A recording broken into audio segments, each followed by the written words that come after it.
हा माताजी. हरे कृष्णा. सर्व मैत्रिणींचे गीतामृत मालिकेमध्ये अंतःकरणपूर्वक स्वागत आहे.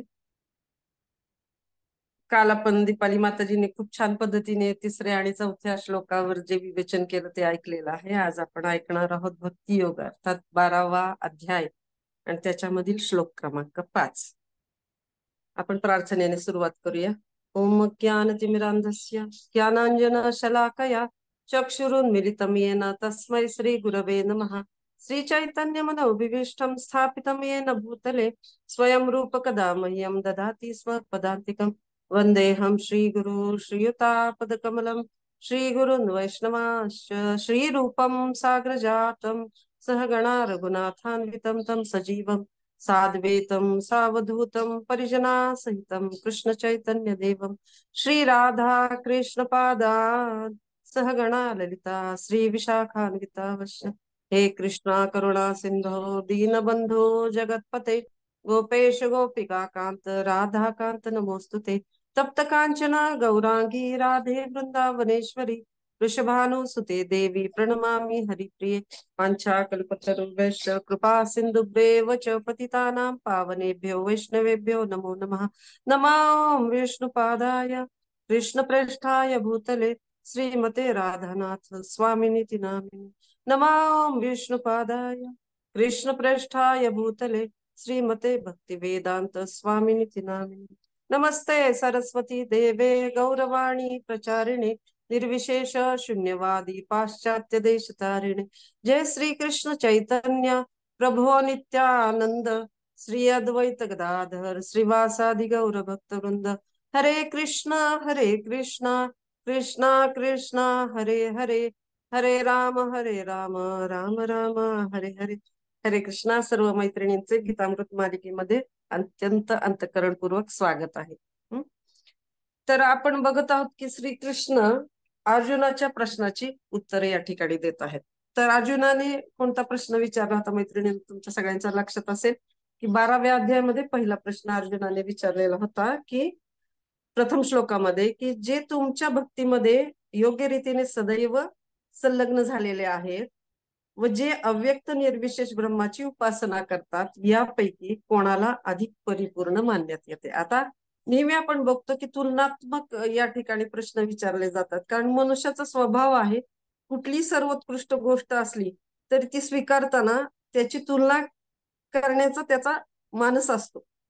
जोपर्यंत त्या व्यक्तीला तुलना करून आपल्याला जी प्राप्त झालेली गोष्ट ती सर्वोत्कृष्ट हे कळत नाही ना, त्याच्यासाठी दुसरी गोष्ट असावी लागते ज्याच्याशी त्याची तुलना करता येईल. इथं पण आपण बघतोय की अर्जुन या ठिकाणी हा प्रश्न विचारत आहेत आपल्यासारख्या जीवांसाठी की कोणता व्यक्ती परिपूर्ण आहे, म्हणजे निर्विशेष ब्रह्माची उपासना करणारा की भक्तीमध्ये सदैव संलग्न असलेला. या ठिकाणी भगवंत अतिशय सुंदर रीतीने त्या प्रश्नाचं उत्तर देताना दिसतात. तर श्रीकृष्ण सांगतात की जे आपले मन माझ्यावर साकार रूपावर स्थित करतात आणि दृढ आणि दिव्य श्रद्धेने माझी सतत उपासना करण्यामध्ये संलग्न झालेले असतात ते सर्वोत्तम आहेत. बघा, भगवंत स्वतः हे सांगतात की जे त्यांच्या साकार रूपावरती आसक्त आहेत त्यांनी त्यांचं मन भगवंताच्या साकार रूपावर स्थित केलेलं आहे आणि दृढ श्रद्धेने दिव्य श्रद्धेने भगवंतांची उपासना करण्यामध्ये जे मग्न आहेत तर ते सर्वश्रेष्ठ आहेत असं भगवंत स्वतः या ठिकाणी सांगतात. आता पुढील श्लोकामध्ये श्रीकृष्ण अव्यक्त निर्विशेष स्वरूप प्राप्तीचा मार्ग किती खडतर आणि कठीण आहे त्याचं स्वतःच वर्णन करून सांगतात. मैत्रिणींना लक्षपूर्वक या गोष्टी आपण ऐकणं गरजेचं आहे, कारण त्यामुळे आपल्याला हे कळेल की भक्ती मार्ग जो भगवंतांनी आपल्याला दिलेला आहे, प्रभुपादांनी आपल्याला शिकवला आहे, चैतन्य महाप्रभूंनी स्वतः या मार्गाचा अवलंब केलेला आहे भक्ताच्या रूपामध्ये येऊन, तर तो मार्ग सर्वोत्कृष्ट कसा आहे आणि भगवंताच्या प्राप्तीसाठीचा हा जो मार्ग आहे तो सहज सुलभ आणि नैसर्गिक कसा आहे. तर ही गोष्ट जेव्हा आपल्या मनावर बिंबेल ना त्यावेळेला मग आपल्याला भक्ती करण्यामध्ये अजून एक प्रकारचा रस निर्माण व्हायला खूप छान पद्धतीने मदत होऊ शकते. आणि दुसरा मार्ग जो निर्विशेष आहे, निर्विशेष रूपावरती निर्विशेष वाद्यांचा जो मार्ग आहे तर तो किती कठीण आहे हे समजल्यानंतर मग आपल्याला आपल्या मार्गामध्ये प्रगती करणं अधिक सोपं जाऊ शकतं. तर मनामध्ये असा प्रश्न येऊ शकतो, जेव्हा आपण तात्पर्य वाचतो ना त्याच्यामध्ये मनामध्ये हा प्रश्न येऊ शकतो की अव्यक्त निर्विशेष भगवत असं हा जो मार्ग आहे यावरती आसक्त झालेल्या लोकांचा हा जो मार्ग आहे आणि सविशेष म्हणजे सगुण साकार रूपावरती जो भगवत प्राप्तीचा जो मार्ग आहे म्हणजे भक्ती मार्ग आहे, तर या दोन्ही मार्गाने भगवंताची प्राप्ती होणारच आहे. तर मग समस्या काय आहे? म्हणजे दोन्ही मार्गाने जर भगवत प्राप्ती होतीये तर समस्या काय आहे? तर स्वतःच भगवंत या ठिकाणी ही समस्या काय आहे ते सांगत आहेत. तर पाहूया आपण श्लोक क्रमांक 5 मध्ये डिटेलमध्ये या गोष्टीचं वर्णन प्रभुपाद खूप छान तात्पर्यामध्ये याबद्दल सांगत आहेत. क्लेशोऽधिकरस्तेषाम् अव्यक्तासक्तचेतसाम् अव्यक्ता हि गतिर्दुःखम देहवाद्भिर्वाप्यते. अर्थात ज्यांचे मन परमसत्याच्या अव्यक्त निर्विशेष रूपामध्ये आसक्त झालेले आहेत त्यांना प्रगती करणे अतिशय क्लेशदायक आहे. कोण सांगताय? स्वतः भगवंत सांगतायत. आणि त्या मार्गात प्रगती करणे हे देहधारी जीवांसाठी नेहमीच अतिशय दुष्कर असते. मैत्रिणींना विनंती आहे की भगवद्गीता समोर ठेवावी आणि थोडंफार आपण तात्पर्यामधलं देखील वाचन करणार आहोत, कारण प्रभुपादांचे तात्पर्य हे त्यांच्या प्रत्येक वाक्यातून भगवंतांच्या जो भक्ती मार्ग आहे त्याच्याकडे नेण्यासाठी आपल्याला खूप छान पद्धतीने मदत करतात. आणि हा मार्ग कसा सुकर आहे, सुलभ आहे, हे प्रभुपाद जास्तीत जास्त छान पद्धतीने आपल्या मनावरती कसं बिंबवतात ते पाहण्यासाठी आपण तात्पर्य ही प्रभुपादांची निश्चित वाचली पाहिजेत, कारण हा श्लोक त्याच्यामुळे अधिक चांगल्या पद्धतीने आपल्याला समजून घेता येईल. तर तात्पर्यामध्ये प्रभुपाद असं सांगतायत की योगीजन परम सत्याच्या अचिंत्य अव्यक्त निर्विशेष स्वरूपाच्या प्राप्तीचा मार्ग अनुसरतात त्यांना ज्ञानयोगी म्हटले जाते. आणि जे योगी पूर्णपणे कृष्ण भावनाभावित होऊन भगवत भक्तीमध्ये संलग्न झालेले असतात त्यांना भक्तियोगी असं म्हटले जाते. म्हणजे या ठिकाणी भक्तियोगी म्हणजे कोण आणि ज्ञानयोगी म्हणजे कोण याची तुलना केलेली आहे. आणि इथं भेद देखील निश्चित करण्यात आलेला आहे. तर ज्ञानयोगाचा हा मार्ग शेवटी जरी भगवंताकडेच नेणारा असला तरी अतिशय कष्टप्रद आहे, इथं स्पष्टपणे उल्लेख केलेला आहे. तर भक्तियोगाच्या मार्गात प्रत्यक्ष भगवंतांच्याच सेवेमध्ये संलग्न व्हावे लागत असल्याने देहधारी जीवांसाठी हा मार्ग अत्यंत सहज, सुलभ आणि स्वाभाविक आहे. कारण भगवंतांच्या सेवेमध्ये ही व्यक्ती लागलेली आहे आणि त्याच्यामुळे सहज, सुलभ आहे आणि स्वाभाविक आहे. बघा, या तिन्ही शब्दांचे अर्थ जर आपण बघितले ना तर स्वाभाविक आहे, कारण जीवात्म्याला कोणाची तरी सेवा करणं भागच आहे. मग त्याच्यामुळं साकार रूपाची, भगवंताच्या साकार रूपाची सेवा जर आपण केली तर हा मार्ग निश्चितपणे आपल्याला मनुष्य जीवनाचं परिपूर्णत्व प्रदान करू शकतो. तर अगदी अनादिकालापासून हा देह बद्ध झालेला आहे आणि केवळ सिद्धांत रूपाने आपण शरीर नाही हे जाणणे जीवाला कठीण आहे. बघा, वर्षानुवर्ष आपण हे करत आलेलो आहोत की आपण वर्षानुवर्ष या देहामध्ये बद्ध झालेला आत्मा आहोत. आणि आपल्या मनावरती एवढं ते बंबार्डिंग झालेलं आहे की आपण हा आत्मा नसून हा शरीर आहोत, आपण अमुक अमुक आहोत, आपण हे आहोत, आपण ते आहोत, अमकेचे आपलं नातं आहे. या संदर्भातच्या जे आपल्या मनावरती जे बिंबलं गेलेलं आहे, तर ते सहजरित्या ही धारणा बाजूला करणं इतकं सोपं नाहीये. की आपण आत्मा आहोत हे स्वीकारणं इतकं सोपं नाहीये त्या जीवात्म्याला. यास्तव भक्तियोगी हा श्रीकृष्णांच्या अर्च विग्रहाला, हे बघा इथं दिलंय की अनादिकाळापासून जीव हा देहबद्ध झालेला आहे, केवळ सिद्धांत रूपाने आपण शरीर नाही हे जाणणे जीवाला कठीण आहे. यास्तव भक्तियोगी हा श्रीकृष्णांच्या अर्च विग्रहाला आराध्य म्हणून स्वीकारतो, कारण मनामध्ये शारीरिक संकल्पना ही असतेच आणि या संकल्पनेचा अशा तऱ्हेने उपयोग करतो आणि प्रमाणानुसार अर्थात मनामध्ये शारीरिक संकल्पना ही असतेच आणि या संकल्पनेचा अशा तऱ्हेने उपयोग करण्यात येतो. अर्थात मंदिरातील भगवंतांच्या अर्च विग्रहाची आराधना म्हणजे पुतळ्याचे पूजन. इथं या ठिकाणी हे स्पष्ट करण्यात आलेलं की मंदिरातील जे अर्चा विग्रह आहेत तर ते म्हणजे पुतळे नव्हेत, साक्षात ब्रजेंद्र नंदन. आराधना म्हणजे पुतळ्याचे पूजन नव्हे, तर वैदिक प्रमाणानुसार पूजन हे सगुण अथवा निर्गुण असू शकते आणि मंदिरातील अर्च विग्रहांचे पूजन हे देखील सगुण होय, कारण भगवंत भौतिक तत्वांद्वारे प्रगट झालेले असतात, परंतु पाषाण, काष्ट किंवा रंगाद्वारे भगवंतांचे अर्च विग्रह प्रगट झाले असले तरी ते अर्चा विग्रह प्राकृत नसतात. हे भगवंतांचे परिपूर्णत्व आहे. आता आपण बघतो की आपण कितीतरी अशा कथा ऐकलेल्या आहेत की भगवंतांचे जे अर्चा विग्रह आहेत मंदिरामधील किंवा घरामधील, ते त्या भक्तांशी कसं आदान प्रदान करतात, देवाणघेवाण करतात, त्यांच्या भावनांचं आदान प्रदान होत असतं. अशा अनेक कथा आहेत किंवा जे लोक भगवंतांच्या अर्चा विग्रहांचं पूजन करतात, दर्शनासाठी नित्य नियमाने मंदिरामध्ये जातात, तर त्यांचं एक नातं तयार झालेलं आपल्याला दिसून येतं. आणि भगवंत, काल जसं माताजींनी सांगितलं की 5 रसांमध्ये व्यक्ती बरोबर भक्तांबरोबर आदान प्रदान करत असतात. तर हे रसांमधील आदान प्रदान होण्यासाठी अर्चा विग्रहाचं पूजन हे अतिशय गरजेचं आहे. तर आपण बघतोय की श्रीकृष्ण अर्जुनाच्या प्रश्नाचं खूप सुंदर रीतीने या ठिकाणी उत्तर देत आहेत. तर अनेक महत्वपूर्ण मुद्दे प्रभुपादांनी तात्पर्यामध्ये या ठिकाणी सांगितलेले आहेत. पहिल्यांदा सांगितलं, आपण बघितलं की भक्तियोगी आणि ज्ञानयोगी यांची तुलना त्यांनी या ठिकाणी केलेली आहे. आणि ज्ञानयोगी जे आहेत त्यांना साक्षात्कार करून घेणं अतिशय दुस्तर आणि कठीण आहे, त्याचा देखील उल्लेख या ठिकाणी प्रभुपादांनी केलेला आहे.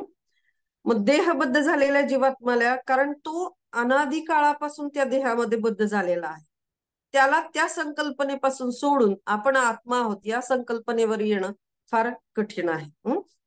तर भक्तियोग सहज, सुलभ व स्वाभाविक आहे, असा उल्लेख या ठिकाणी करण्यात आलेला आहे. आता व्यक्ती स्वतःला सांगू लागला की मी हे शरीर नाही, आत्मा आहे. तर हे पचवणं इतकं कठीण आहे मैत्रिणींना. आपण बघितलं की भगवद्गीतेच्या सुरुवातीलाच अगदी एबीसीडी म्हणता येईल, भगवंत काय सांगतात की आपण शरीर नसून आपण आत्मा आहोत. हे अगदी बेसिक ज्ञान आहे, पण ते समजणं आणि ते जीवनामध्ये उतरवणं हे फार कठीण गोष्ट आहे.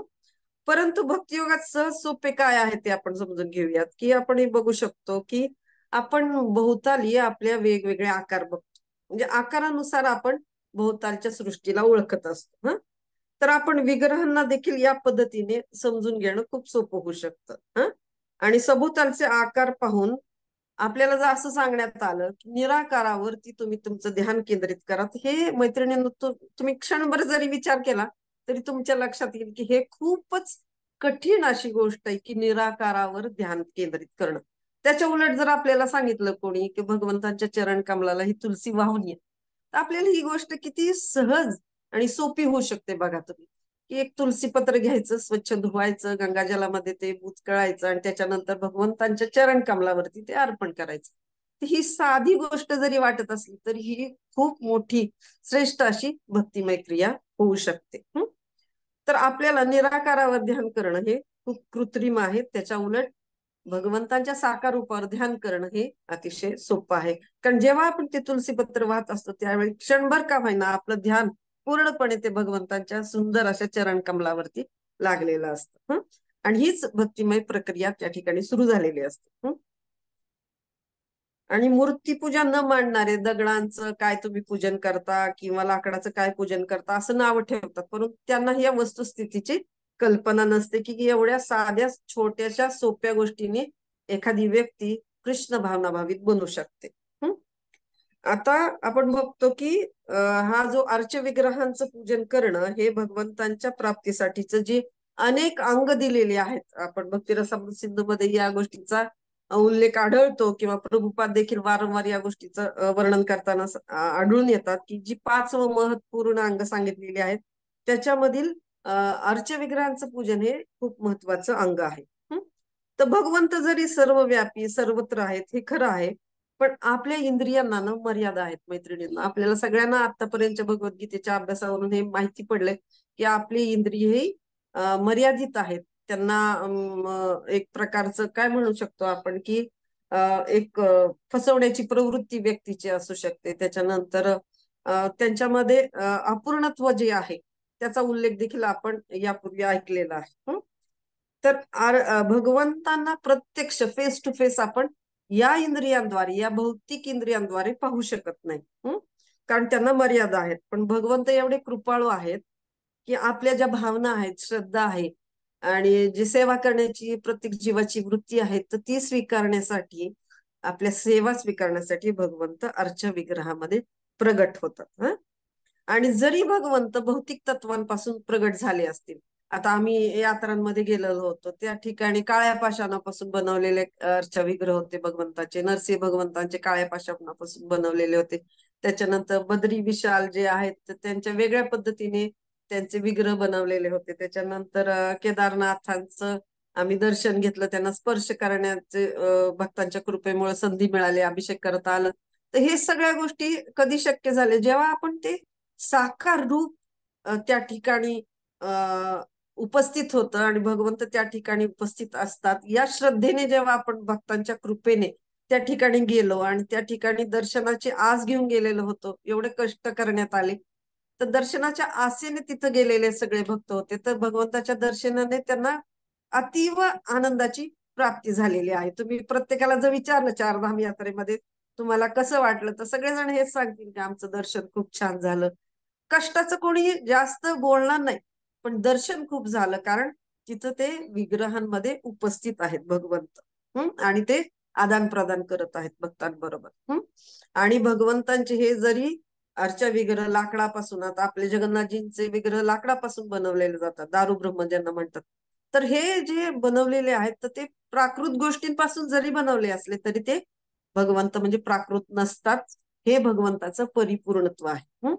आता इथं प्रभुपाद आहे ना, पोस्ट बॉक्सचं एक खूप सुंदर उदाहरण देताना दिसतात आणि ते सांगतात, तात्पर्यामध्ये आपण बघू शकतो की या ठिकाणी एखादे स्थूल उदाहरण देता येईल की आपल्याला रस्त्यावर काही टपाल पेट्या दिसतात. आपण जर त्यात आपली पत्रे टाकली तर ती साहजिकच विना अडचण आपल्या इष्टस्थळी जाऊन पोहोचतात. परंतु टपाल खात्याने अधिकृत न केलेली कोणती पेटी अथवा नकली पेटी आपल्याला आढळली तर त्या पेटीद्वारे उपयुक्त कार्य होऊ शकत नाही.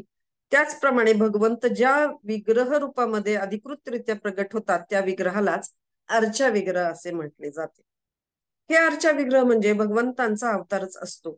परमेश्वर या अर्चा विग्रहांद्वारे सेवेचा स्वीकार करतात आणि भगवंत हे सर्व शक्तिमान आहेत, म्हणून अर्चा विग्रह रूपी अवताराद्वारे ते भक्ताची सेवा स्वीकारू शकतात, जेणेकरून बद्ध जीवाला सहजपणे सेवा करता येईल. बघा भगवंत किती कृपाळू आणि दयाळू आहेत की ते अर्चा विग्रहांच्या रूपामध्ये प्रगट होतात, भक्तांची सेवा स्वीकारतात.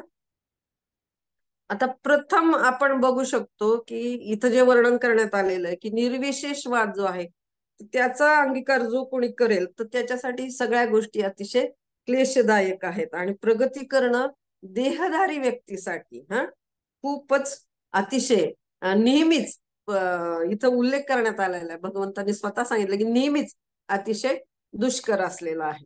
दुष्कर असं आहे म्हणजे कठीण कार्य आहे.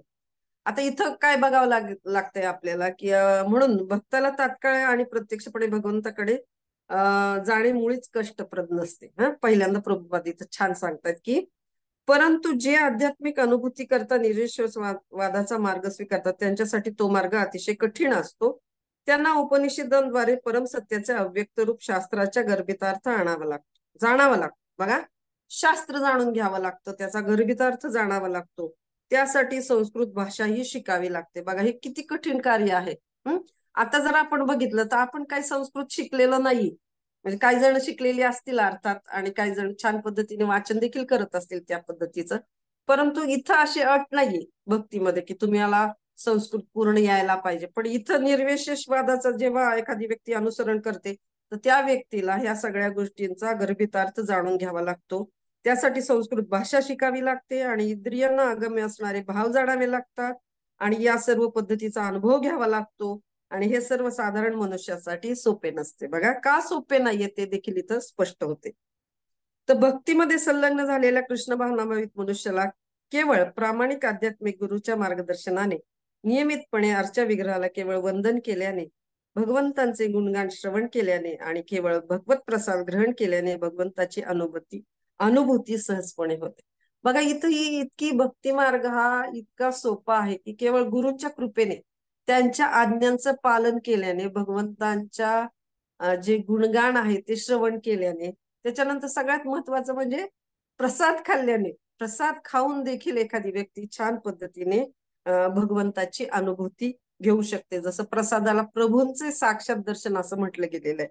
म्हणजे भगवंत वेगवेगळ्या रूपांमध्ये, अर्चा विग्रह रूपांमध्ये, कथेच्या रूपामध्ये जे कानांना तृप्ती देतात, त्याच्यानंतर प्रसादाच्या रूपामध्ये जे जिभेला तृप्ती देतात, अशा वेगवेगळ्या आकारांमध्ये वेगवेगळ्या गोष्टींमध्ये स्वतः उपस्थित राहतात आणि भगवंतांची कृपा त्या भक्ताला त्या त्या माध्यमातून मिळू शकते.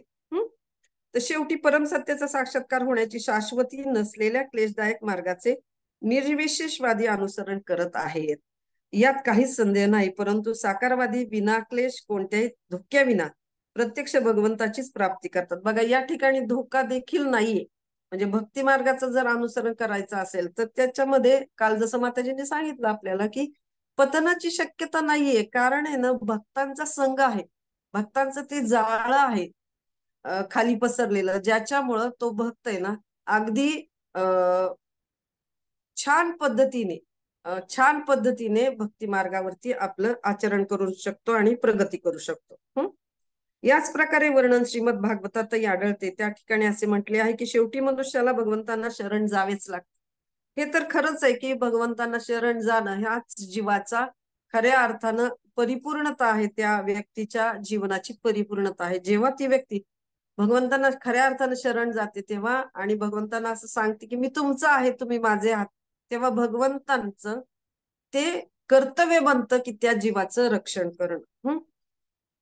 तर आपण इथं बघतोय की शेवटी मनुष्याला भगवंतांना शरण जावेच लागते. आणि या ठिकाणी असे म्हटले आहे की शेवटी मनुष्याला भगवंतांना शरण जावे लागते आणि शरणागतीलाच भक्ती असं म्हटलं जातं. भगवद्गीता आपल्याला भगवंतांची शरणागती घेण्यासाठी खूप छान पद्धतीने मार्गदर्शन करते. परंतु जर त्यांनी नेती म्हणून ब्रह्म जाणण्याचे परिश्रम घेतले तर आपण सर्व आयुष्य याच रीतीने व्यतीत केले तरी त्याची परिणिती शेवटी क्लेशामध्येच होत राहते.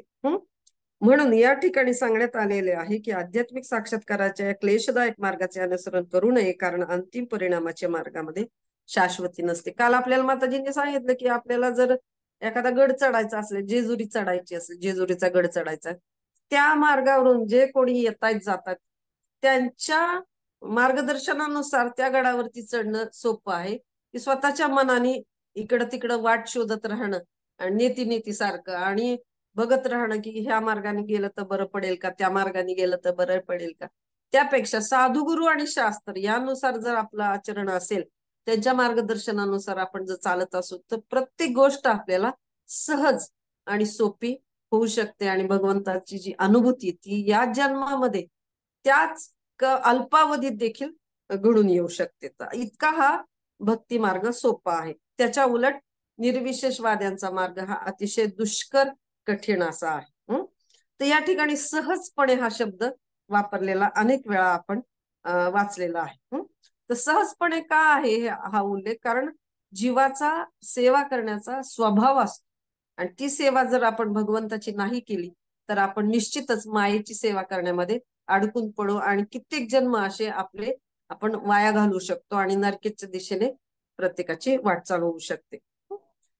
तर कलियुगासाठी भगवत प्राप्तीचा मार्ग तर अजूनच सोपा करण्यात आलेला आहे. बघा, कलियुग इतकं महत्वपूर्ण का आहे, अक्षरशः देवी देवता सुद्धा कलियुगामध्ये पृथ्वीवरती जन्म घेण्यासाठी आतुर असतात, कारण त्यांना माहिती आहे की कलियुगामध्ये केवळ हरिनाम घेतल्याने, म्हणजे हा युगधर्म आहे, हरे कृष्ण कृष्ण कृष्ण हरे हरे, हरे राम राम राम हरे हरे, या महामंत्राच्या वारंवार उच्चारणाने किंवा जसं गुरुंनी सांगितलं त्या पद्धतीचा वापर जर आपण केला, नवविधा भक्तीचा उपयोग आपण जर केला, वापर छान केला आणि भक्तांच्या संघामध्ये गुरूंच्या मार्गदर्शनाखाली आपण जर भक्ती मार्ग अनुसरला तर खऱ्या अर्थाने भगवत प्राप्ती या जन्मामध्ये प्रत्येक व्यक्तीला शक्य आहे. तर मग ती व्यक्ती कोणीही असू दे, अगदी प्रत्येक जण या मार्गाचा अनुसरण करू शकतो आणि यशप्राप्ती मात्र निश्चितच आहे. कारण आपल्याला माहितीये आपली भक्ती या जन्मामध्ये जर समजा 80% झालेली असली तर पुढच्या जन्मामध्ये 81व्या टक्क्यापासून सुरू होणार याबद्दलची खात्री भगवंतांनी स्वतः या ठिकाणी गीतेमध्ये देखील दिलेली आहे. त्याच्यामुळे हा मार्ग अतिशय सहज, सुलभ आणि प्रत्येकासाठी उपलब्ध आहे. आता प्रभुपादांच्या कृपेने आपण बघतो की संपूर्ण जगभरामध्ये भक्ती मार्गाचं अनुसरण लाखो लोक करतायत. जगभरामध्ये कृष्ण भावना भावित संघटना ही कशा पद्धतीने कार्य करत आहे आणि जगभरामध्ये भक्ती मार्गाचं अनुसरण अनेक लोक, लाखो लोक करताना आपल्याला दिसत आहेत. तर आपण प्रभुपाद प्रणिती दर वेळेला म्हणतो. काल देखील दीपा माताजींची थोडं मार्गदर्शन मी घेत होते आणि चर्चा करत होतो तर त्यांच्या देखील मनामध्ये तेच होतं की प्रभुपादजी प्रणिती आहे इतकी सुंदर आहे बघा. नमा ओम विष्णुपादाय कृष्णप्रेष्ठाय भूतले श्रीमते भक्ती वेदांत स्वामिनीती नामिने नमस्ते सरस्वती देवे गौरवाणी प्रचारिणे निर्विशेष शून्यवादी पाश्चात्य देश तारिणे. या ठिकाणी प्रभुपादांचा जो उल्लेख आलेला आहे प्रणितीमध्ये त्यांचं गुणगान करण्यात आलेला आहे की नमस्ते सरस्वती देवी गौरवाणी प्रचारिणी निर्विशेष शून्यवादी पाश्चात्य देश तारिणी. म्हणजे निर्विशेष वादाकडे जे लोक झुकलेले आहेत बघा. काही जणांना भक्ती करण्याची इच्छा आहे परंतु त्यांना ज्ञानच जर नसेल की भक्ती कशा पद्धतीने केली पाहिजे तर ते निश्चितच या निर्विशेष वादाकडे सुद्धा ओढले जाऊ शकतात. आणि नेती म्हणून ब्रह्म जाण्याचे परिश्रम ते घेऊ शकतात आणि आयुष्य याच पद्धतीने त्यांचं व्यतीत होऊ शकतं. आणि ज्याची परिणिती शेवटी क्लेशामध्येच आहे असं या ठिकाणी उल्लेख केलेला आहे. म्हणजे अशाश्वत असं हे प्रकारचा हा मार्ग आहे. आणि जरी परिपूर्णता या मार्गामध्ये मिळवण्याचा प्रयत्न कोणी केलेला असला तरी सुद्धा जे भक्ती मार्गातून अगदी सुरुवातीपासून जे शक्य ते त्यांना अंतिमतः जरी त्यांना पोहोचले तिथपर्यंत निर्विशेषवादी तरी सुद्धा अंतिमतः ते आनंद प्राप्त करू शकत नाही. आता आपण इथं थोडक्यामध्ये बघत आहोत की जीवाला स्वतःचे स्वरूप असते. जर त्याला आध्यात्मिक पूर्णत्वामध्ये विलीन व्हायचे असेल तर त्याला आपल्या सच्चित स्वरूपाची अनुभूती होऊ शकते परंतु आनंदमय स्वरूपाची अनुभूती होणार नाही. बघा आपलं जे स्वरूप आहे ना आपण भगवंताचे अंश आहोत आणि आपलं जे स्वरूप आहे तर ते म्हणजे सच्चित आनंद आहे जे भगवंतांचं आहे. भगवंत हे विभू आहेत आपण अणू आहोत. भगवंतांमध्ये जे गुण आहेत ते आपल्यामध्ये देखील आहेत आणि प्रत्येक जीवाचा हा स्वभाव आहे आनंद प्राप्त करणं आनंदमय अभ्यासात. म्हणजे आनंदाची प्राप्ती करणं हा प्रत्येकाचा एक वैशिष्ट्य आहे. आणि सेवा करणं हे देखील जसं वैशिष्ट्य आहे जसं साखरेचा गुणधर्म आहे गोडी त्याचप्रमाणे प्रत्येक जीवाचं हे वैशिष्ट्य आहे की सेवा करणं हे त्या जीवात्म्याचं वैशिष्ट्य आहे. आणि आनंदाची प्राप्ती करणं हा त्याचा मूळ स्वभाव आहे. तर त्या मूळ स्वभावाला देखील तो प्राप्त होऊ शकत नाही जर कोणी या मार्गाचा जर अवलंब करत असेल निर्विशेषवाद्यांचा. परंतु आनंदमय स्वरूपाची अनुभूती होणार नाही. एखाद्या भक्ताच्या कृपेमुळे असा विद्वान ज्ञानयोगी भक्ती योगाची प्राप्ती करू शकतो. बघा जर भक्तांची कृपा झाली तर असा जो निर्विशेषवादी आहे तर त्याला भक्तांच्या कृपेने भक्ती मार्गाची प्राप्ती होऊ शकते कारण तो निर्विशेषवादाच्या संकल्पनेचा त्याग करू शकत नसल्यामुळे दीर्घकाळ केलेले अनुसरणही क्लेशदायक असते. परंतु हे खोडून काढणे खूप कठीण आहे त्या व्यक्तीसाठी की आपण आत्मा आहोत आणि आपल्याला भगवंतांच्या साकार रूपाचे भगवंत साकार आहेत आणि त्यांचं पूजन आपल्याला करायचंय. ही जी भावना आहे तर त्या भावनेमध्ये येणं त्या व्यक्तीसाठी अतिशय कठीण आहे. म्हणजे किती कठीण असू शकतं. जरी एखाद्या भक्ताची कृपा झाली आणि त्या व्यक्तीला भक्ती मार्ग समजला तरी ते आधीच्या ज्या भावना आहेत संकल्पना आहेत धारणा आहेत त्या खोडून काढणं फार कठीण आहे क्लेशदायक आहे. म्हणून देहधारी जीवासाठी निर्विशेषवाद हा आचरण करते वेळी आणि साक्षात्कार करते वेळी दोन्ही गोष्टीसाठी क्लेशदायक ठरतो. आणि प्रत्येक जीवात्म्याला आंशिक स्वातंत्र्य असते आणि मनुष्याने निश्चितपणे जाणले पाहिजे की निराकाराचा साक्षात्कार हा आपल्या सच्चिदानंद स्वरूपाच्या विपरीत आहे. बघा आपण जर म्हणू शकतो की ईश्वर ही संकल्पना आहे. ईश्वर म्हणजे ह्याचा अर्थ काय की नियंत्रक ही एखादी व्यक्ती असू शकते ना व्यक्तीच असू शकते निराकार असू शकत नाही. निराकार गोष्ट नियंत्रण कसं करू शकते तर त्याच्यामुळं निराकारवादाचा साक्षात्कार हा आपल्या सच्चिदानंद स्वरूपाच्या विपरीत आहे. म्हणून त्याने या मार्गाचा स्वीकार करू नये आणि प्रत्येक जीवासाठी कृष्ण भावना भक्तिपूर्ण सेवेमध्ये पूर्णपणे संलग्न होणे हा सर्वोत्तम मार्ग आहे. जर मनुष्याने या भक्ती योगाच्या कडे दुर्लक्ष केले तर तो नास्तिकतेकडे वळण्याची शक्यता आहे. असं का बरं म्हटलंच गेले कारण जर त्यांनी भक्ती मार्गाकडे दुर्लक्ष केले तर तो असं समजू शकतो की सगळे जे अवतार आहेत वेगवेगळे नरसिंह आहेत राम आहेत वराह आहेत तर हे जे अवतार आहेत ते ब्रह्मातून आलेले आहेत आणि अशा प्रकारे त्याच्याकडून अपराध घडू शकतो आणि या पद्धतीने तो नास्तिकतेकडे वळण्याचा धोका खूप मोठा आहे. मग अशा रीतीने या श्लोकामध्ये सांगितल्याप्रमाणे इंद्रियातीत अचित्य आणि अव्यक्तावर ध्यान करण्यास विशेषतः या कलियुगामध्ये कधीही प्रोत्साहन देऊ नये. भगवान श्रीकृष्णांनीही या मार्गाची शिफारस केलेली नाही. तर खूप छान पद्धतीने प्रभुपाद या ठिकाणी एकदम डिटेलमध्ये ह्या सगळ्या गोष्टी सांगत आहेत. भक्तियोगी आणि ज्ञानयोगी मध्ये काय फरक आहे, त्या मार्गामध्ये जो निर्विशेषवादावरती चालले त्याला किती साक्षात्कार देखील किती क्लेशदायक असू शकतात. तर या गोष्टी आपण प्रभुपादांच्या तात्पर्यामध्ये पाहिलेल्या आहेत. तर आता आपण बघू शकतो की भक्ती मार्गावरती देखील क्लेश आहेत. इथं काय वर्णन केलेलं आहे की क्लेशाधिकरस्तेषाम, म्हणजे अधिक क्लेश आहेत. तर संघर्ष आपण बघतो की भक्तीमध्ये देखील आहे, परंतु जे आत्म्याचा साक्षात्कार करू इच्छितात त्यांना अधिकतर क्लेश आहे. कारण त्यांच्या मनामध्ये ही संकल्पना दृढ झालेली आहे की आपण हे शरीर आहोत. तर ते खोडणं फार कठीण आहे. जो इंद्रियांद्वारा गोचर नाही त्यावरती ते आसक्त झालेले आहेत. हे जे निर्विशेषवादी आहेत ते इंद्रियांद्वारे गोचर नाहीत, म्हणजे इंद्रियांद्वारे जे आपल्याला दिसू शकत नाही त्याच्यावरती आपलं मन लावणं मैत्रिणी किती कठीण आहे. मग या कठीण मार्गाचा अवलंब ते लोक करत असतात. आणि कृष्ण कोण आहेत असं जर आपल्याला विचारलं, अगदी लहान मुलाला जरी विचारलं तरी त्याला माहिती आहे की बन्सीधारी कृष्ण आहेत, ज्यांनी डोक्यावरती मोरपीस लावलेलं आहे, ज्यांच्या पाठीमागे गायी असतात किंवा राधाराणी त्यांच्या सोबत असतात भक्तांबरोबर. अशा एक प्रकारची छबी आपल्या मनामध्ये निश्चितच येते, जरी ती व्यक्ती भक्तीमध्ये आलेली नसली तरी कृष्ण कोण आहेत, एक व्यक्ती आहेत हे त्या व्यक्तीच्या डोळ्यापुढे येऊ शकतं की पार्थसारथी रूपामध्ये ते पण विचार करू शकतो. मग या ठिकाणी देखील मनाला एकाग्र करणे कठीण जातं. आपल्याला सांगण्यात येतं की हरे कृष्ण महामंत्र म्हणा, मनाचं एकाग्र करा किंवा भगवंतावर तुमचं ध्यान केंद्रित करा, चरण कमळावरती ध्यान केंद्रित करा. तर थोडंफार आपल्याला या गोष्टी कठीण जाऊ शकतं. प्रसादाच्या बाबतीमध्ये मात्र आपल्याला ही कठीणता जाणवत नाही. जेव्हा भगवंत प्रसादाच्या रूपामध्ये येतात तेव्हा सहज शक्य होऊ शकतं आपल्याला त्याच्यावरती ध्यान लावणं. तर प्रत्येक इंद्रियांच्या विषय रूपामध्ये भगवंत प्रस्तुत होतात. बघा आपण मग असे पाहिलं की कथा रूपामध्ये भगवंत आपल्या पुढे प्रस्तुत असतात. कथेच्या रूपामध्ये त्यांच्या वेगवेगळ्या लीला आपण ऐकू शकतो किंवा भागवत मध्ये त्यांच्या वेगवेगळ्या लीलांची वर्णन आहेत की भक्तांची कशा पद्धतीने त्यांनी आदान प्रदान केलेलं आहे.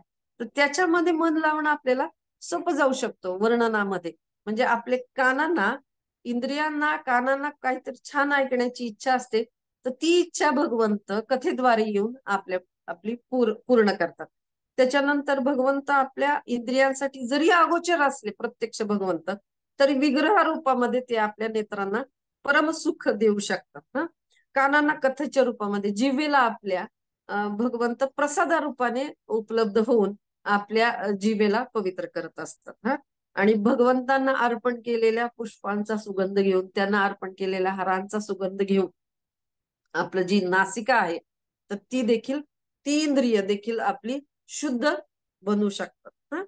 अर्थात विभिन्न प्रकारच्या इंद्रिय विषयामध्ये भगवंत प्रविष्ट होतात. बघा ही प्रक्रिया किती पद्धतीने सोपी आहे आणि साक्षात्कार मिळवण्यासाठी देखील आनंददायी आहे. आता निर्विशेषवादावर ध्यान करा असं सांगितलं तर किती कठीण आहे. बघा आता श्रवण कीर्तन मनाला नियंत्रित करू शकतं. बघा श्रवण करताना आपलं मन लागू शकतं भगवंताच्या त्या लीलेवरती. त्याच्यानंतर कीर्तन करताना भगवंतांबद्दल बोलताना देखील आपण एकदम अंतःकरणातून एकदम तल्लीन होऊन भगवंताच्या कथा सांगू शकतो. त्याच्यामुळे त्याचं देखील आपलं शुद्धीकरण होत असतं. कधी कधी कथा आपण आवडीने ऐकतो. आणि भगवंतांवरती जे आपले धावणारे मन आहे ते भगवंतावरती एकाग्र करणं आपल्याला सोपं होऊ शकतं. जसं आपण बघू शकतो की आता कुत्र्यांना फिरवणारे बरेच जण सकाळी सकाळी जेव्हा आपण व्यायाम करायला जातो तेव्हा दिसतात. ते कुत्र नेहमी साखळीने पकडलेलं असतं त्या मालकाने, परंतु त्या मालकालाच ते इतकं फिरवत असतं की घाणेरड्या ठिकाणी तोंड घालत असतं. मालकाला त्याला परत खेचून परत सरळ रस्त्याने आणावं लागतं. त्याचप्रमाणे आपलं जे भरकटणारं जे मन आहे इंद्रिय विषयांवरती भरकटत असतं, वाईट गोष्टींचा विचार करण्याकडं त्याचा कल असतो. कारण हे कलियुग आहे. तर त्या इंद्रिय भोगापासून मनाला हटवणं हा संघर्ष आहे. भक्तीमध्ये निश्चितच संघर्ष आहे, परंतु भगवंतांच्या कथेद्वारे किंवा इतर ज्या गोष्टी आपण उल्लेख केलेला आहे आतापर्यंत, त्यामुळे या मनाला परत जागेवर आणणं भगवंतांच्या चरणकमलाशी आसक्त करण्यासाठी सोपं जाऊ शकतं या प्रक्रियांमुळे. आणि सुरुवातीपासून एक छान रसाचा अनुभव प्रत्येकाला हा मिळत असतो. बघा, आपण वाचले भक्ती रसामृत सिंधू मध्ये किंवा भक्तिशास्त्रीचे जे विद्यार्थी आहेत त्यांना देखील हा प्रश्न विचारण्यात आलेला होता, रस म्हणजे काय. तर काही का होईना, सुरुवातीला जेव्हा एखादी व्यक्ती मंदिरामध्ये येते, एक छान प्रकारचा रस, एक गोडी त्या व्यक्तीला प्राप्त झालेली, तो अनुभव त्या व्यक्तीला येत असतो. म्हणून वारंवार ती मंदिरामध्ये येते. त्याच्यानंतर हळूहळू भक्तांच्या संघामध्ये ती श्रवण करते आणि चांगल्या प्रकारे भक्ती मार्गावरती पुढे जाऊ शकते.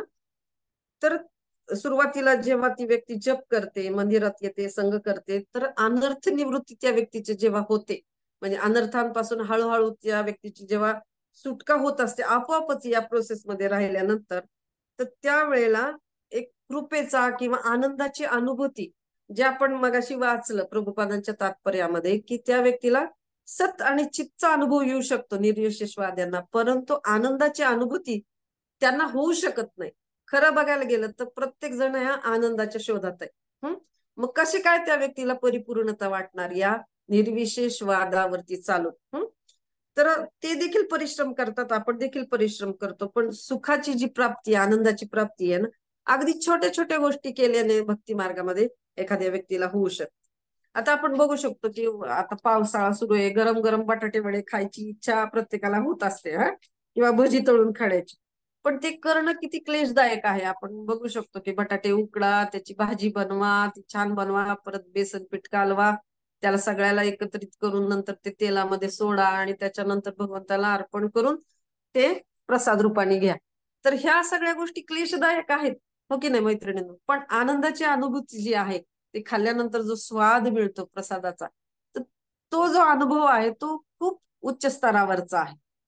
एखाद्या व्यक्तीला सांगितलं समजा की 20 किलो दगड तुम्ही वाहून न्या, उचलून न्या, तर मैत्रिणींनो तुमच्यापैकी किती जणी तयार होतील? मला नाही वाटत की कोणी तयार होईल. परंतु 20 किलो सोन्याचे दागिने तुम्ही घाला आणि त्याच्यानंतर तुम्ही नृत्य करा म्हणून साठी सांगितलं तुम्हाला, तर तुम्ही अगदी आनंदाने या सगळ्या गोष्टी करू शकता. कारण आहे ना, भगवंत अमर्याद आहेत आणि अमर्याद असल्यामुळं आनंदाम बुद्धिवर्धन, त्यांच्या छोट्याशा सेवेमध्ये सुद्धा अमर्याद आनंदाची प्राप्ती त्या व्यक्तीला होऊ शकते. कारण त्या व्यक्तीने जाणून घेतलेलं आहे, ज्ञान घेतलेलं आहे की भक्तिमय सेवा कशा प्रकारची करायची आहे. आणि हा जीवाचा, प्रत्येक जीवाचा स्वाभाविक असा एक स्वभाव आहे सेवा करणं. तर भक्ती करण्यामध्ये संघर्ष आहे, परंतु कितीतरी अधिक पटीने त्याच्यामध्ये आनंद किंवा रस आपल्याला प्राप्त होत असतो. सांगण्याचा मुद्दा हा आहे की जरी संघर्ष असला, जरी क्लेश असले भक्ती मार्गावरती, तरी त्याची अंतिम परिणती आनंदामध्ये होत असते. आता मी एका लेक्चर मध्ये ऐकलं की वृंदावन महाराज सांगतात की हा जो आसक्तीचा स्तर आहे तो इतका छान बनत जातो नंतर श्रद्धेनंतर, मग साधू संग, अनर्थ निवृत्ती, आणि नंतर मग आसक्ती तयार होते भगवंताच्या सर्व क्रियांबद्दलची. भगवंताच्या भक्तीबद्दल, नामाबद्दल आसक्ती तयार होते आणि ती व्यक्ती तिच्या मनात आलं तरी ती जप सोडू शकत नाही. गीता भागवताप्रती अत्यंतिक आसक्ती निर्माण होते. जसं एखाद्या तरुणाला तरुणी प्रती आसक्ती निर्माण होऊ शकते, ते जितकं साहजिकच आहे, तितकं भागवताप्रती, भगवंताच्या कथाप्रती आसक्ती निर्माण झालेली आपण बघू शकतो व्यक्तींमध्ये. जसं जसं अनर्थ निवृत्ती होते तसं. आता एखाद्या छोट्या मुलाला खाऊ घालणं ही आईसाठी, प्रत्येक जण तुम्हाला आता माहितीच आहे की किती कठीण कार्य आहे. त्यांना थांबवून, काहीतरी नादवून, प्रत्येक चमच्यासाठी काहीतरी एखादी स्टोरी सांगून ते एक एक चमचा त्या लहान मुलांना आई भरवत असते. पण ते मूल जसं जसं मोठं होत जातं ना, तसं तसं नंतर ते त्याच्या आवडीच्या बद्दल सांगतं किंवा कधी जेवण तयार आहे का याची वाट बघतं. त्याचप्रमाणे भक्तीमध्ये देखील आपण या लहान मुलांसारखे आहोत की आपल्याला आता सध्या बळजबरीने या गोष्टी चाराव्या लागतात. प्रभुपाद चारतायत आपल्याला चमच्या चमच्याने की तात्पर्याच्या रूपाने हे चारतायत. पण जसं काय आपण भक्तीमध्ये प्रगती करू, त्यासाठी आपल्याला कोणी सांगावं लागणार नाही की हे तुम्ही अटेंड करा किंवा तुम्ही नामजप एवढा चांगला करा किंवा भक्तिमय सेवा या प्रकारे करा. हे सांगण्याची गरज नाही पडणार. जसं जसं आपली अनर्थ निवृत्ती होईल आणि जसं जसं आपण भक्तांच्या संघामध्ये हे ऐकू, भक्तांच्या संघामध्ये ऐकल्यानंतर आपल्या जे कल्मश आहे ती नष्ट होतात आणि भगवंताच्या भक्तीप्रतीचं आपलं जे भावना आहे ती अजून दृढ व्हायला मदत होत असते. म्हणून ही प्रक्रिया सहज, स्वाभाविक आणि सोपी आहे आणि आनंदाची त्याच्यामुळे प्राप्ती होऊ शकते. आणि आपण जरी स्वतंत्र असलो, म्हणजे स्वतंत्र बुद्धी आपल्याला दिली, तरी कोणावर तरी आश्रित राहणं हा प्रत्येक जीवाचा स्वभाव आहे. मग आपण कोणाची तरी सेवा करणारच आहोत. एक तर आपण भगवंताची सेवा नाही केली तर निश्चितपणे आपण मायेची सेवा करणार, हे मात्र निश्चितच आहे. आता आपल्याला जर सांगितलं की भगवंता करता भोग बनवा, तर ही गोष्ट आपल्याला सोपी आहे. जरी आपण शारीरिक स्तरावर असलो आता सध्या, की आपल्याला झोप येते, आपल्याला भूक लागते, आपल्या देखील मनामध्ये भावना आहेत, आपण थकतो, म्हणजे आपण शारीरिक स्तरावरती आहोत, तरी सुद्धा जर आपण हा अनुभव करत असलो, समजा की आपण शारीरिक स्तरावरती आहोत, तरी आपण आहे ना आत्मा आहोत हा अनुभव आपल्याला आता दृढ झालेला नाहीये मनामध्ये. तात्विक दृष्ट्या आपल्याला माहिती, हे ज्ञान आहे की आपण आत्मा आहोत. तरी भक्तिमय क्रिया अशा पद्धतीने प्रभुपादांनी दिलेल्या आहेत आपल्याला. मंगलाचरण दिलेले आहे किंवा भगवंतासाठी भोग अर्पण करण्यासाठी शिकवलेलं आहे किंवा वेगवेगळ्या भक्तिमय सेवा आपल्याला सांगितलेल्या आहेत. तर त्या ज्या सेवा आपण जेव्हा करतो या भक्ती मार्गामध्ये, तेव्हा आपण आत्म्याच्या स्तरावरचं कार्य करत असतो मैत्रिणींनो. जरी आपल्याला ही जाणीव नसली की आपण आत्म्याच्या स्तरावरती कार्य करत आहोत, तरी त्या भक्तिमय क्रियांमुळं आपली आत्मिक प्रगती ही निश्चितपणे होत असते. आणि अशा पद्धतीने आपण या भौतिक कल्मशांपासून मुक्त राहू शकतो. म्हणजे आपण श्लोक तो वाचलेलाच आहे की इहा यस्य हरेर्दास्ये कर्मणा मनसा गिरा निखिला स्वप्यवस्थासु जीवन मुक्त स उच्यते. म्हणजे जीवन मुक्तीच्या मार्गावरती आपलं मार्गक्रमण चाललेलं आहे. आता आपण बघतो की अकाउंटचं काम काही जण करतात किंवा मंदिर झाडण्याचं काम काही जण करतात, तर ही साधारण क्रिया नाहीये. बाहेरच्या दृष्टीने जरी ही साधारण क्रिया असेल की अकाउंट पाहणं, तरी ही साधारण क्रिया नाही, तर ही भौतिक क्रिया आहे, आध्यात्मिक क्रिया आहे. आणि अशा प्रकारच्या सेवांमुळं प्रत्येक व्यक्तीची आध्यात्मिक मार्गावरती प्रगती होत असते. म्हणून प्रभुपाद असं सांगतात, महाराज असं सांगतात की अनेक अनेक सेवांची निर्मिती आपल्या मंदिरामध्ये झाली पाहिजे, जेणेकरून प्रत्येक व्यक्तीला एक नकळतपणे भगवंताची सेवा त्या व्यक्तीच्या हातून घडेल आणि एक आध्यात्मिक प्रगती करण्याचा मार्ग त्या व्यक्तीचा सुलभ होऊ शकतो. तर आपण एखादी गोष्ट करतो आहोत, तर ती गोष्ट करण्यापेक्षा ना ती गोष्ट का करतो आहोत याचं ज्ञान आपण घेणं गरजेचं आहे. तर तात्पर्यात आपण बघितलं की आपण आत्मा आहोत ही धारणा ग्रहण करणे फार कठीण आहे, पण आत्म्याच्या स्तरावरील कार्य करणं हे खूप सोपं आहे. जसं आपण आता पाहत आहोत की भगवंताची सेवा करणं हे आत्म्याच्या स्तरावरचं कार्य आहे, भक्तिमय कार्य आहे. तर ती गोष्ट खूप सहज आणि सोपी आहे. कारण आपण जर हे ज्ञान घेतलं की आपण हे का करत आहोत आणि भक्तिमय सेवा म्हणजे नेमकं काय, हे ज्ञान आपल्याला प्रभुपादांनी दिले, हे ज्ञान आपण घेतलं तर त्या मार्गावरती प्रगती करणं सहज सोपं आहे. आणि अनादी काळापासून आपण स्वतःला शरीर मानत आहोत, त्याला छेद देणं कठीण कार्य आहे. परंतु ही सगळी कार्य आहेत ना, असा विचार करत बसण्यापेक्षा सेवा करणं जास्त सहज सोपं आहे. आणि मन आणि तन आणि वाणीने सेवा कृष्णांची करणं हे अधिक सोपं आहे. आता आपण मागे पाहिलं की ईश्वराचा अर्थ नियंत्रण करणारा असा आहे, नियामन करणारा आहे. मग तो नियामन करणारा निराकार कसा असू शकतो? आणि त्याच्यावरती ध्यान करणं हे त्याच्यापेक्षा अधिक कठीण आहे, कारण आपण साकार आहोत. त्याच्यामुळे आपल्याला ज्यांनी जन्माला घातलं ते देखील साकार आहेत. मग आपण निराकाराचं चिंतन करणं हे आपल्यासाठी अतिशय अनैसर्गिक अशी गोष्ट आहे. तर आपण मूर्तीपूजेबद्दल थोडस एक 5 मिनिटं बोलूयात, त्याच्यानंतर आपण थांबूयात. तर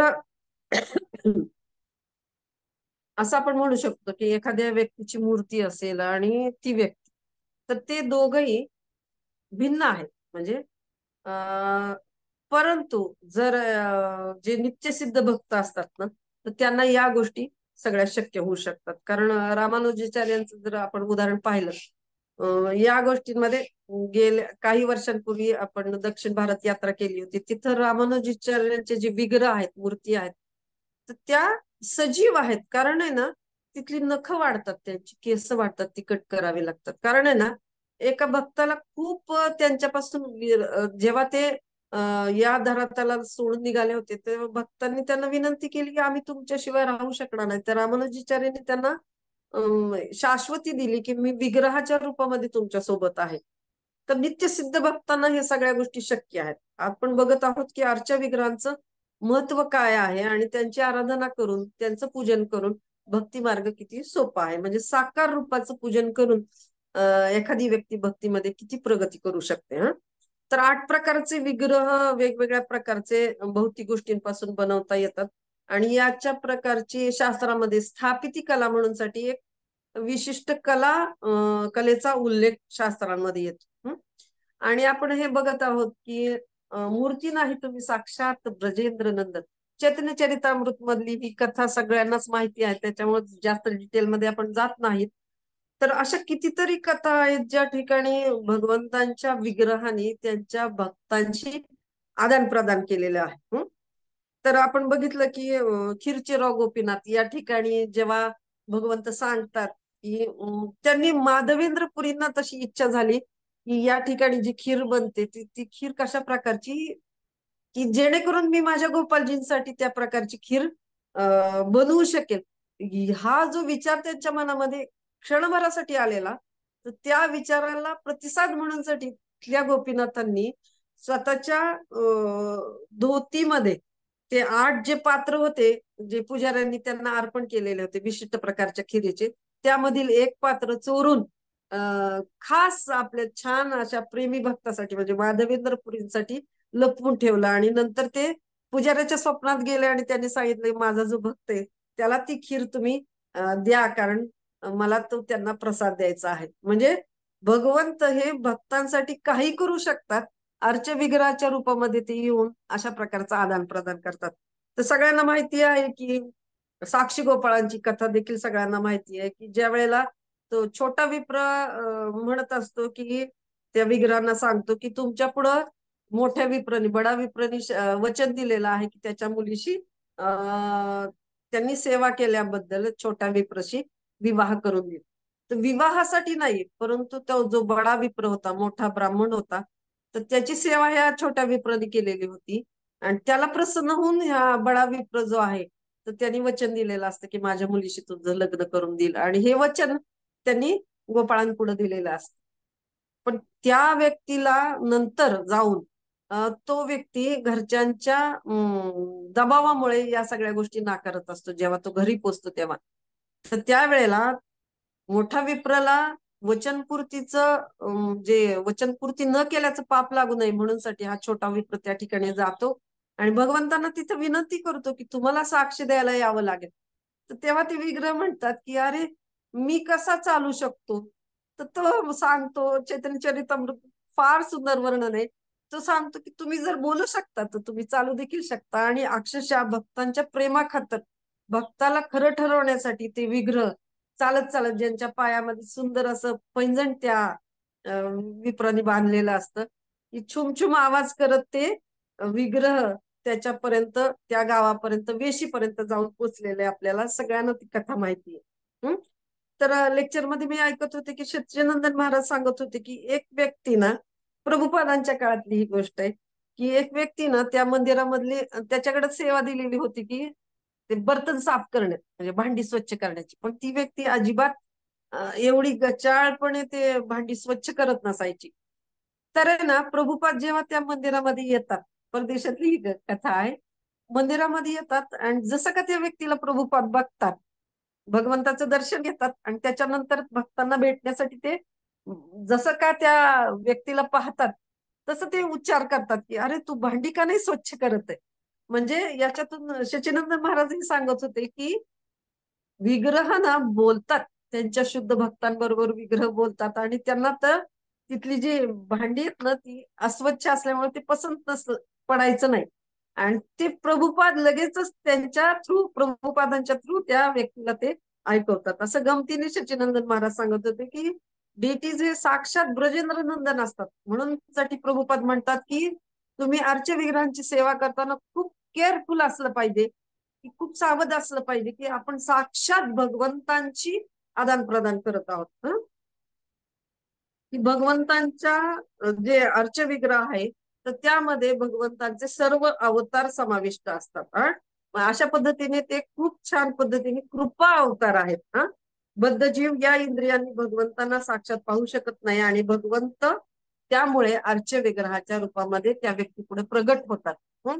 आणि प्रभुपाद म्हणायचे, जेव्हा आपण कीर्तन करतो ना, हरे कृष्ण कृष्ण कृष्ण हरे हरे, हरे राम राम राम हरे हरे, अशा प्रकारचं जेव्हा आपण भक्त कीर्तन करत असतात ना, तेव्हा ते ऐकण्यासाठी भगवंत एवढे आतुर असतात की ते त्या विग्रहांमध्ये उपस्थित असतात. असं कोण सांगतं? त्यांचे शुद्ध भक्त प्रभुपाद सांगतात हे.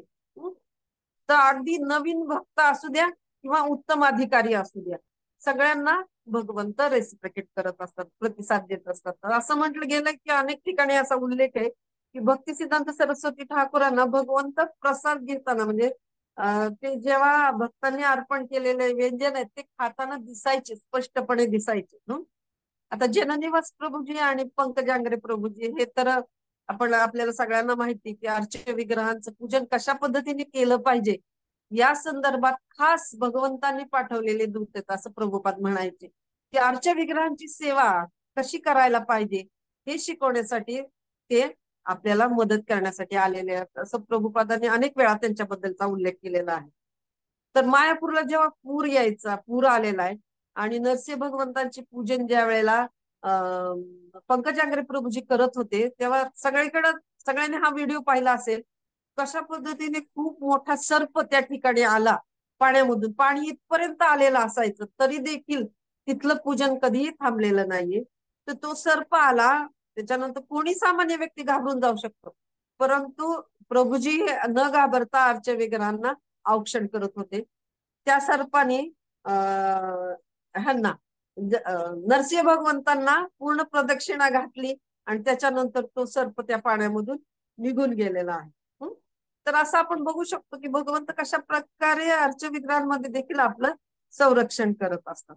तर एकदा काय झालं की जेव्हा राधा माधवांचं पूजन एक पुजारी करत होते, तेव्हा त्यांना दिसून आलं की त्यांनी माधवांच्या चरण कमळापाशी ना त्यांनी ह्याचं फुल पाहिलं, कदंबाचं फुल पाहिलं. त्याच्या मनामध्ये आलं की आता कदंबाचा सीझन पण नाहीये, हा ते सुंदर ते पिवळं फुल आता कसं काय माधवांच्या चरणाशी आलेलं आहे म्हणून साठी. मग त्यांनी ही गोष्ट जेव्हा जननिवास प्रभूजींजवळ बोलून दाखवली, तेव्हा जननिवास प्रभूजींनी विचारलं की आता कोण दर्शन घेऊन गेलं या ठिकाणाहून, आता कोणी दर्शन घेतलं? तेव्हा त्या पुजाऱ्यांनी सांगितलं की आता जय पताका महाराज या ठिकाणी येऊन दर्शन घेऊन गेले. खूप वेळ ते भगवंतांना चरणांना खूप वेळ ते न्याहाळत होते आणि भगवंताचं दर्शन घेत होते अगदी आनंदाने. त्यावेळेला जननिवास प्रभूजींनी जेव्हा जयपताका स्वामी महाराजांना विचारलं, तेव्हा त्यांच्या अंतरंगा भक्तांमध्ये महाराजांनी सांगितलं की त्यांना आता खूप इच्छा होती की राधा माधवांना कदंबाचं फुल अर्पण करायचे आणि अशा रीतीने त्यांनी मानसिकरित्या कदंबाचं फुल भगवंतांना अर्पण केलेलं होतं. पण भगवंतांनी ते प्रत्यक्षात तिथं स्वीकारलेलं होतं आणि त्याचं दर्शन सगळ्यांना झालेलं आपल्याला दिसून येतं. म्हणून प्रभुपाद असं सांगतात की be very careful, you are dealing with Krishna. ज्या वेळेला आपण भगवंतांच्या अर्च्य विग्रहांचं पूजन करत असतो तेव्हा खूप सावधपणे एकदम मन लावून आपण भगवंतांना साक्षात व्यक्ती समजून पूजन करतो, तेव्हा भक्तीमध्ये आपली खूप चांगल्या पद्धतीने प्रगती होऊ शकते. तर अनेक अशी उदाहरणं आहेत ज्या उदाहरणांच्या माध्यमातून आपण हे समजून घेऊ शकतो की भक्ती मार्गामध्ये हे जे साक्षात्कार मिळतात सामान्य व्यक्तीला सुद्धा, हे जे साक्षात्कार आहेत तर ते खूप आनंददायी असू शकतात. तर लादिनी माताजींना जेव्हा सेवा करत असायच्या, प्रभुपादांच्या खूप छान भक्त आहेत त्या, भक्त होत्या, शुद्ध भक्त होत्या लादिनी माताजी. तर परदेशामध्ये त्यांनी अर्च्य विग्रह प्रभुपादांच्या आज्ञेवरून त्या ठिकाणी ते मंदिरामध्ये पूजा करत असायच्या गौरनीताईची. तर गौरनीताईंनी त्यांना स्वप्नात येऊन सांगितलं की तू किती दिवस माझं सेवा करते, जरा प्रिचिंग कर, म्हणजे थोडंफार तू हे कर, प्रचार कर माझ्या नावाचा किंवा माझ्याबद्दलच सांग इतरांना. तर त्या ठिकाणी सरकारने बंदी घातलेली होती प्रिचिंगवर. मग त्यावेळेला जेव्हा त्यांना अटक करण्यात आली लादिनी माताजींना आणि कोर्टामध्ये उभं करण्यात आलं की या अशी अशी व्यक्ती आहे, ही स्त्री आहे आणि यांनी याबद्दलचं प्रिचिंग त्या करत होत्या भगवंतांच्या बद्दलच. तर माताजी सहज बोलून गेले की मी जेलमध्ये जायला तयार आहे, परंतु ज्यांनी मला आज्ञा केली, या गव्हर्नमेंटांनी मला आज्ञा केली, त्यांना पण मी घेऊन जाणार, कारण त्यांनी मला आज्ञा केली. तर तिथं त्या ठिकाणी जे दुसरे लोक होते किंवा वकील लोक होते, तर ते म्हणायचे की त्या लेडीला असं म्हणायचंय की कोणीतरी त्यांना सांगितलंय, त्यांना पण अटक करायला पाहिजे. तर त्या म्हणायच्या कोणीतरी नाही, मला गव्हर्नमेंटांनी सांगितलेलं आहे आणि त्यांना देखील मी जेलमध्ये घेऊन जाणार. म्हणजे अशा प्रकारचं ते जे भक्त आणि भगवंतांचं जे नातं आहे ना, तर ते नातं अधिक स्पष्ट, अधिक एक काय म्हणतो आनंददायी असं होऊ शकतं, जर आपण खऱ्या अर्थानं या भक्ती मार्गावरती या पद्धतीचा अवलंब केलं तर. म्हणजे भक्ती मार्ग हा अनुभूती घेण्यासाठी अतिशय सोपा आहे. त्याच्या उलट हा जो निर्विशेषवादाचा मार्ग आहे तो खूप कठीण आहे. तर एक छोटीशी कथा घेऊन आपण थांबूयात की राधा गोपीनाथ मंदिरामध्ये झालेलं आहे. मी या पुस्तकामध्ये वाचलेलं आहे. तर ते मला आता आठवतंय की एक अंध व्यक्ती होते आणि त्या अंध व्यक्तीला रोज ती राधा गोपीनाथांच्या दर्शनासाठी येत असायची. तर त्या ठिकाणी एका व्यक्तीबरोबर तिची धडक झाली. अर्थात आंधळा असल्यामुळे त्या व्यक्तीला कळलं नाही की समोरची व्यक्ती पुढे येत, असं समोरून येते. मग ती व्यक्ती, दुसरी जी व्यक्ती होती जी भगवंताच्या दर्शनाला आली होती, ती त्याच्यावरती इतकी चिडली, दिसत नाही का की समोरनं चाललंय, तर कशाला धडक झालीच नसते, मी पडलो ना इथं तुमच्यामुळं. तर ती अंध व्यक्ती क्षमा मागते, ते अंधभक्त क्षमा मागतात त्यांची आणि ते सांगतात की हो खरंच मला दिसत नाही कारण मी आंधळा आहे. मग ती व्यक्ती विचारते त्यांना रागारागामध्ये की तुम्ही आंधळा आहात तर तुम्ही इथं दर्शनाला कसं येऊ शकता, तुम्हाला काय दर्शन घडणार आहे गोपीनाथांचं. तर त्यावेळेस ती आंधळी व्यक्ती सांगते की मला जरी दर्शन होत नसेल, हृदयातून मी त्यांचं दर्शन घेतो, मला जरी दर्शन होत नसलं तरी भगवंत मला बघतायत की मी त्यांचं दर्शन घेत आहे आणि भगवंतांच्या नजरेमध्ये यावं, त्यांचा कृपा कटाक्ष माझ्यावर पडावा, यासाठी मी भगवंतांच्या दर्शनाला रोज येत असतो. तर ही जी धारणा आहे ना, तर ही खूप महत्वाची आहे मैत्रिणींनो, की भगवंताचं दर्शन घेणं रोज, ज्याच्यामुळं आपली जी कल्मश आहेत हृदयामध्ये, जे मळक साठलेलं आहे, पापकर्म जे आपण केलेले आहेत, ते नष्ट व्हायला खूप छान पद्धतीने मदत होते. आणि जेव्हा आपण भगवंताचं स्माईल बघतो, त्यांच्या त्रिभंग ललित रूपावरती आपण आसक्त होतो, त्यांचं दर्शन घेतो, जेव्हा भगवंताचं सुंदर सुहास्य वदन आपण पाहतो, तेव्हा आपल्याला जे भक्तीमध्ये जे क्लेश आलेले असतात, सेवेमध्ये जे कष्ट पडलेले असतात, ते कुठल्या कुठं दूर निघून जायला खूप छान पद्धतीने मदत होऊ शकते.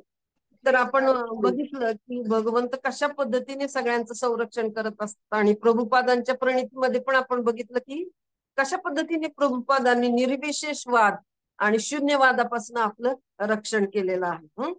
तर भगवंताची ही सुरक्षा कशा प्रकारची आहे, आता आम्ही यात्रेमध्ये गेलेलो होतो त्या ठिकाणी हा अनुभव तर आलेलाच आहे की भगवंत कशा पद्धतीने भक्तांचं संरक्षण करतात.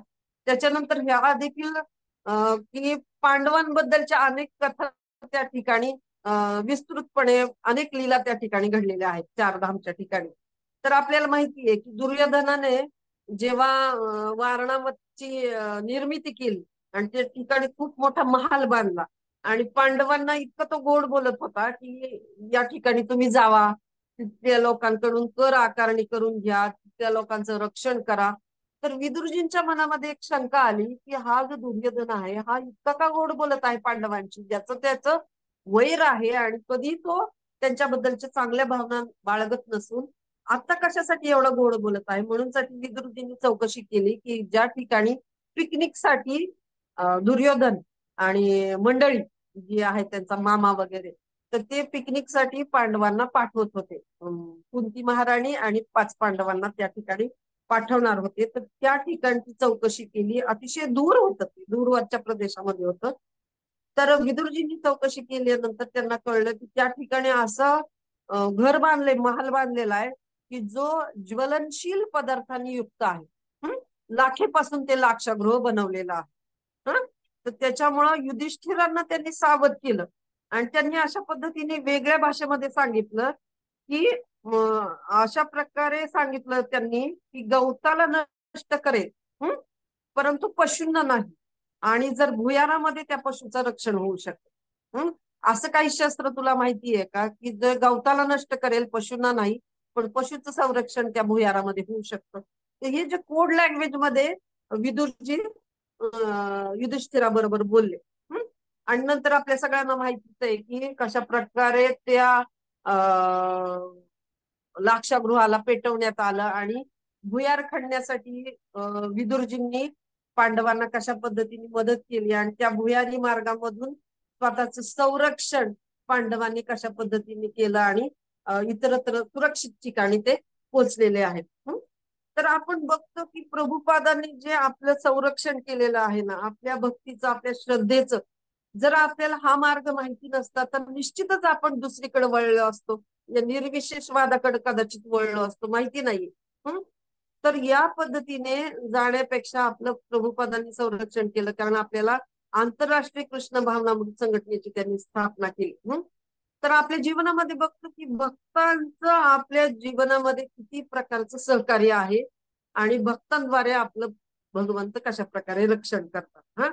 आता आपण बघतो की आपण ह्याच्यामध्ये म्हणतो की संसार दावा नललीड लोक, म्हणजे हा जो भौतिक जग आहे ते एक प्रकारचं दावानल आहे, एक प्रकारचं या ठिकाणी जो अग्नी पेटलेला आहे. आता आम्ही हा अनुभव घेतला म्हणून साठी हे उदाहरण लक्षात आलं की जंगल पेटल्यानंतर त्याला विझवणं किती कठीण गोष्ट आहे. तर हा जो दावानल आहे, तर ही जी क्लेशाग्नी आहे, भोगाची अग्नी जी आहे, भोग प्राप्त करण्यासाठी या अग्नीमध्ये व्यक्ती प्रत्येक जण आपले स्वतःला स्वाहा करत असतं. तर प्रभुपादांनी जी संस्था बनवली, आंतरराष्ट्रीय कृष्ण भावनामृत संघटना स्थापन केलं आणि एक टनल बनवलं आपल्यासाठी. त्यांनी एक खूप सुंदर भुयार बनवलेला आहे, जसं विदुरजींनी बनवलेलं आहे. तर त्या प्रकारचं एक टनल बनवलंय ज्याच्यामध्ये येऊन आपण स्वतःची सुटका करू शकतो, या दावानलापासून स्वतःला सोडून घेऊ शकतो. हा जो भक्ती मार्ग दिलाय, कृष्ण भावना भावित संघटना जी आपली दिली, भक्तांचा संघ दिलाय, याच्या माध्यमातून आपण या गोष्टीचा आश्रय घेऊन, भक्ती मार्गाचा आश्रय घेऊन स्वतःला या दावांनीपासून वाचू शकतो आणि भक्ती मार्गावरती योग्य पद्धतीने वाटचाल करू शकतो. आणि हरे कृष्ण कृष्ण कृष्ण हरे हरे, हरे राम राम राम हरे हरे या महामंत्राचा आश्रय घेऊन आपण याच जन्मामध्ये प्रभुपादांच्या मार्गदर्शनानुसार भक्तांच्या संघामध्ये येऊन निरपराध भावनेने हरिनामाचं स्मरण करून किंवा भक्तिमय सेवा करून आपलं जो खरं अंतिम गंतव्य आहे, तर त्या मार्गाने आपण भगवंताची प्राप्ती सहज पद्धतीने, सुलभतेने करू शकतो. हरे कृष्णा. तसं माझी योग्यता नाहीये भगवद्गीतेच्या श्लोकावरती बोलण्याची, परंतु प्रभूजींचं मार्गदर्शन आहे, मैत्रिणींचं सहकार्य आहे, त्यांचं मार्गदर्शन आहे, प्रोत्साहन आहे आणि तुमची ऐकण्याची तळमळ आहे. याच्यामुळे काही बोलले असेल तर ते गोड मानून घ्या आणि काही चुकलं असेल तर ते माझ्या अनर्थांमुळे असेल. तर उद्याचा देखील श्लोक आपण ऐकूयात. उद्या देखील खूप छान पद्धतीने समजून सांगण्यात येईल. Thank you so much. हरे कृष्णा. थोडा वेळ जास्त घेतल्याबद्दल क्षमस्व. हरे कृष्ण. कोणाला काही प्रश्न असल्यास विचारू शकता. बोल. थँक्यू माताजी. खूप छान. तुम्ही निर्विशेष वाद आणि भक्ती मार्गातला फरक खूप छान छान छान मस्त. थँक्यू. Beautiful class. त्यामुळेच उशीर झाला पण 3 कसे वाजले कळालं नाही. थँक्यू. बापरे, छान क्लास झाला.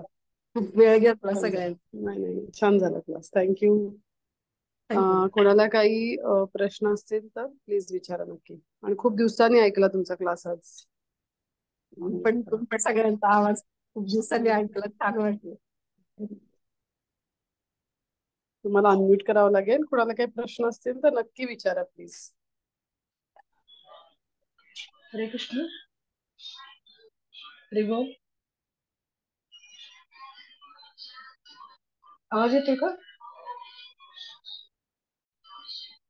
हरे कृष्ण. हरे कृष्ण. दंडवत प्रणाम माताजी. दंडवत प्रणाम. माताजी मला असं विचारायचं होतं की तुळशीपत्र आपण जे वाहतो म्हणजे भगवंताला, घरी जर आपल्या गंगाजल नसेल किंवा तीर्थातून आणलेलं पाणी असेल किंवा आचमन केलेलं असेल तर ते त्याच्यावर शिंपडून वाहिलं तर चालतं का? चालेल ना माताजी. तुळशी मुळातच शुद्ध आहेत, त्याच्यामुळं गंगाजल आपण अर्पण करायचं, कारण भगवंतांच्या चरण कमलापासून ते आलेलं आहे. आणि त्याच्यामुळे आपण